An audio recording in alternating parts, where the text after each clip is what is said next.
So the inflation data are clearly absolutely critical for us, for the Fed, and obviously for markets. The markets may have got a little bit over their skis, thinking that inflation is now dead. That's probably too strong a conclusion. But we do think, and we have thought for a long time, that the Fed was going to be ratcheting down the size of its rate hikes to about 50 basis points in December. I think thereafter, what's really going to matter is what happens with the data, particularly with jobs and spending. We think the peak rate is probably 4 3/4, somewhere in that range, but clearly could be higher. And what's going to matter a lot is how much is the economy slowing? How much of the rate hikes that have already been done, how much is that going to pull the economy down into a much slower pace to kill inflation, not just this month, not just next month, but over the next few years? And then, of course, the key question is, when is the pivot going to take place? Absolutely. Pivot is one of the main questions. We have a panel here at the conference about the pivot. I think one of the key questions is, what does pivot mean for us?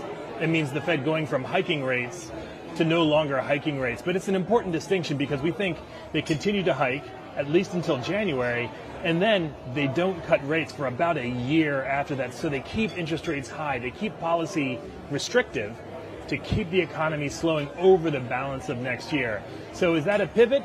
You know, we think so. That's a useful term, but it's not as though it's going to be them starting to cut rates to try to augur in some more economic growth. Now, we heard from China just in recent days that they are easing their COVID curbs. How much do you think the relaxation there is going to be feeding into demand-driven inflation, and how is that going to be affecting the Fed?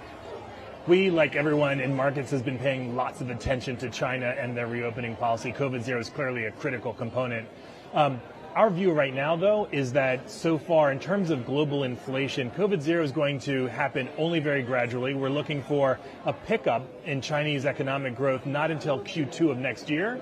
So we see the headlines, we see the relaxations coming, but we think it's going to be gradual.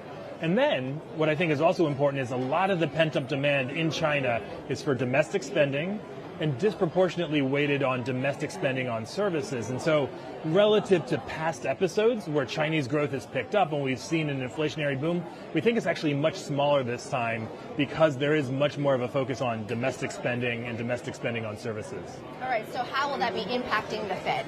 I think the Fed's going to be very attentive. They're going to try to pay lots of attention because we have our baseline forecast, they will have their baseline forecast. But the truth is only going to come out in the data, and so they'll be looking at things like commodity prices. Has the price of oil gone up or not? Has the price of various types of metals gone up?